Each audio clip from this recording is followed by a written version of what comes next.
yang sudah ketemu boleh katakan kim kim, oke? Yusak 1 ayat 1 sampai 9.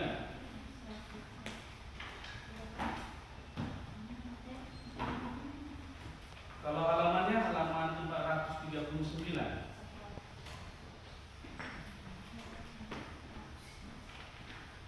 Bagi yang sudah ketemu katakan kim kim. Yusak 1 ayat 1 sampai 9.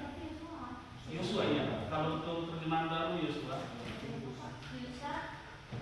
Ini yang nggak bawa Alkitab punya masalah apa? Tidak tahukah kalau di kelas wajib bawa kitab lengkap?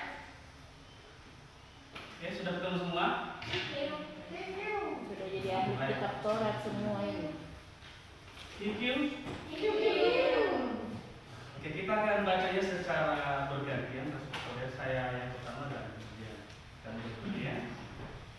Adalah Yusak 1 ayat 1 sampai 9. Sudah? Sudah. Baik. Kita akan bergantian. Saya duluan. Dengan judul perikop Allah perintahkan Nabi Yusak ke hutan Kanaan atau Nabi Yosua ya. Setelah kematian Musa, hamba Allah itu, Allah berfirman kepada Yusak bin Nun, pelayan Musa demikian. Hambaku Musa telah mati. Sekarang segeralah engkau dan seluruh bangsa ini menyeberangi sungai Yordan menuju negeri yang kuperlihatkan kepada mereka, yaitu kepada Bani Israel. Setiap tempat yang Nabi tidak Perintah hakimu telah kukaruniakan kepadamu seperti yang kau firmankan kepada Musa.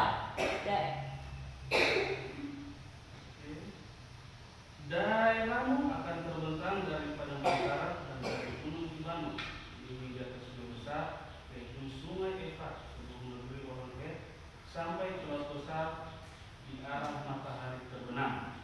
Tak seorang pun akan dapat bertahan menghadapi engkau seumur hidupmu. Seperti dahulu aku menyertai Musa, demikianlah aku akan menyertai engkau.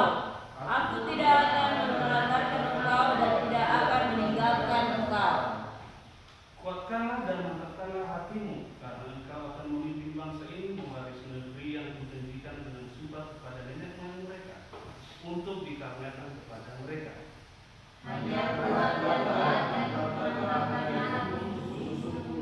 Bertindaklah hati-hati sesuai dengan seluruh hukum Taurat yang diperintahkan oleh hambaku Musa kepadamu. Janganlah menyimpang ke kanan atau ke kiri, supaya engkau berhasil kemanapun engkau pergi. Janganlah berhenti mempercakapkan kitab suci Taurat ini, tetapi renungkanlah siang dan malam, supaya engkau dapat bertindak hati-hati menurut segala sesuatu yang tertulis di dalamnya. Dengan demikian, perjalananmu akan beruntung dan engkau akan berhasil. Sama-sama kita baca. Bukanlah kuperintahkan kepadamu, kuatkanlah dan mantapkanlah hatimu, janganlah gentar dan janganlah kecut hati, karena Allah Tuhanmu menyertai engkau kemanapun engkau pergi. Amin.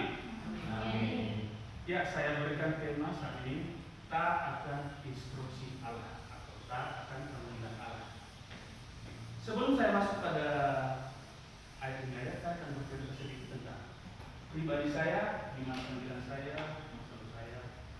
Sebelum saya ke sini, ada hal yang membuat saya itu bisa saja tidak mau taat. Benar-benar seperti itu. Satu hari sebelum saya tanya di sini, saya mengalami kecelakaan. Kecelakaan itu adalah kaki saya terkepit dan lalu sudah semua ya. Bisa saat itu kalau saya tidak mau dengar panggilan Tuhan, saya akan bikin alasan, saya tidak jadi datang ke sini. Tapi karena saya rasa itu adalah panggilan buat saya tak mendengarkan hal itu. Akhirnya saya berani melangkah. Kita perhatikan Yosua di ayat 1 sampai 2. Apa dia bilang di situ? Berangkatlah, seberangilah sungai Yordan. Yosua saya bisa aja dia nggak taat. Tapi apa yang kita, apa teknik Yosua? Dia mau dengar firman Tuhan, dia mau dengar Tuhan berbicara katanya. Sama hal dengan diri saya. Bisa saat itu saya bilang saya nggak siap karena kondisi saya. Apa yang saya lakukan? Saya ingin obat. Saya ingin kuat dalam obat. berjalan dengan prinsip. Artinya saya setia. Apa yang mau dikatakan Tuhan kepada kita dengan kisah Yesus? Tuhan mau kita jangan berdiam diri pada masalah kita, tapi mari kita beranjak maju. Kenapa? Saya tahu, saya bahkan saudara semua di sini punya masa lalu yang mungkin tidak baik. Tapi saya mau katakan, mari kita berjalan, mari kita berjalan kepada Tuhan, mari kita taat. Kita lanjut. Kita coba baca di ayat 3, 9, coba 3 ayat 5, satu orang perlu bacakan buat saya.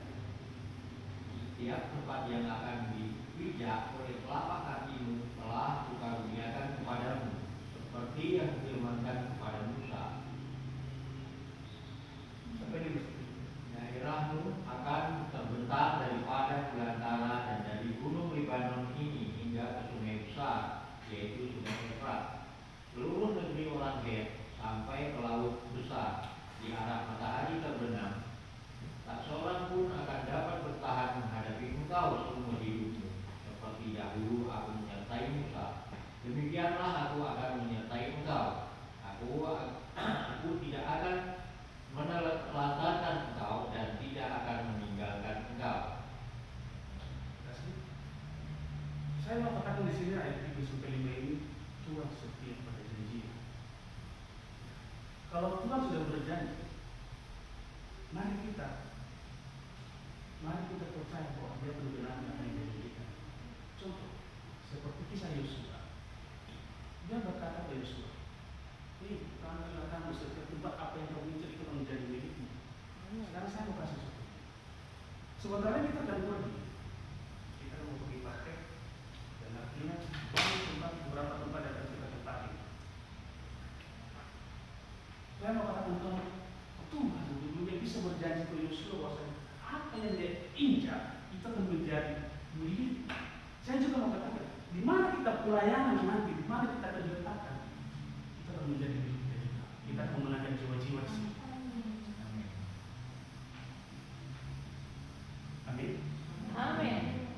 Jadi hanya saja, pertanyaan adalah kita mau nggak taat dalam hidup Tuhan? Kalau hanya sekedar kita berbicara, saya siap Tuhan, saya siap karena Tuhan, saya siap. Tapi kenyataan hati itu tidak taat. Kita hanya sekedar bicara. Apakah Tuhan mau menyertai kita? Saya rasa Tuhan tidak berpikir, anak ini kok begini. Saya mau bilang, dengan ketaatan kita, Tuhan juga akan menepati janjinya. Dia nggak akan meninggalkan kita. Dia akan selalu menyertai kita. Apapun menjadi problema kita, bisa nanti kita pelayanan, bisa nanti kita mau memenangkan jiwa. Satu hal saya katakan, kita tak dalam perkara kecil. Khususnya sampai. Karena saya kita keluar ini dia bisa sendiri, kita berbukti. Oleh karena itu, mari kita serahkan kepada Tuhan. Jadi mari kita coba. Lihat lagi ayat selanjutnya dari ayat 6 sampai ke 8.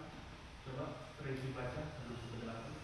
Kuatkanlah dan mantapkanlah hatimu karena engkau akan memimpin bangsa ini mewarisi negeri yang dijanjikan dengan bersumpah kepada nenek moyang mereka waktu dikaruniakan kepada mereka. Hanya kuatkanlah dan mantapkan hatimu sungguh-sungguh. Bertindaklah hati-hati sesuai dengan seluruh hukum Taurat yang diberitakan oleh hamba-Mu Musa padamu. Janganlah menyimpan ke kanan atau ke kiri, supaya engkau berhasil kemanapun kau pergi. Janganlah berhenti mempercakapkan kitab suci Taurat itu, tetapi renungkanlah siang dan malam, supaya engkau dapat bertindak hati-hati menurut segala sesuatu yang tertulis di dalamnya. Dengan demikian jalanmu akan beruntung dan engkau akan berhasil. Ya, di sini beberapa kali Tuhan berkata kepada Yosua, kuatkan teguhkanlah hati. Apakah Tuhan cuma berbicara kepada Yosua saat itu? No. Saat kita juga saat ini. itu berlaku juga buat kita. Mari saya juga belajar untuk menguatkan hati. Saudara-saudara semua belajar untuk menguatkan. Karena tempat nanti di mana kita pelayanan kemungkinan adalah tempat yang hal baru buat kita. Tidak seperti SPP ini yang sudah kita kenal sebenarnya apa. Kita bisa bebas di sini. Tapi tempat yang kita datangi adalah tempat yang memang baru buat kita.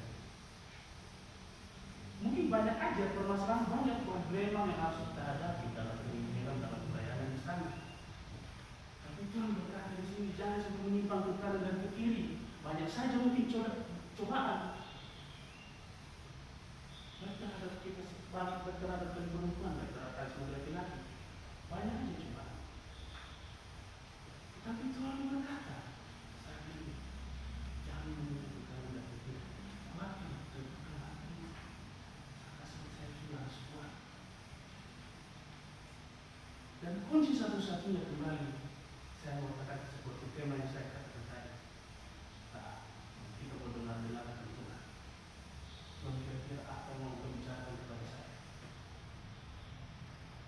Kalau Tuhan sudah berbicara misalnya dengan kita jangan itu kita tahu. Mari kita belajar untuk melakukan. Dan bila perlu kalau memang kita bimbang tentang apa perkataan kita bisa mengujinya kembali. Contoh seperti saya dalam mengenai kemana kita akan diletakkan. Tuhan berbicara ke saya, tapi saya tidak langsung mengatakan saya mengujinya kembali. Kira-kira benar ini. Tapi di sisi saya harus taat juga mendengarkan dia berbicara. Mungkin dia bisa berbicara lewat orang, lewat mungkin lagu, dan mungkin bisa juga dalam mimpi. Hanya saja kunci dalam mau nggak kita dengarkan, mau nggak kita dengarkan dia berbicara, mau kita taat, mau nggak kita taat panggilan itu kan dalam hidup kita. Bukan lagi saya pun seperti begitu. Ya.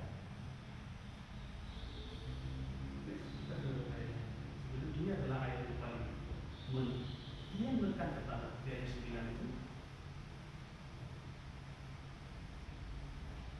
Bukankah telah diperintahkan kepadamu, kuatkanlah dan mantapkan hatimu. Jangan gentar dan jangan kecil hati, karena Allah Tuhanmu menyertai engkau kemanapun engkau pergi. Saya mau katakan, kita jangan takut. Amin. Kita jangan takut. Saat kita takut, saat saya takut, kamu takut. Ingat, kita tidak sendirian. Mungkin secara dunia kita sendirian. Tapi ingat Tuhan menyertai kita. Hanya saja pertanyaannya adalah kita mau nggak mengandalkan Dia? Kita mau nggak kembali lagi taat?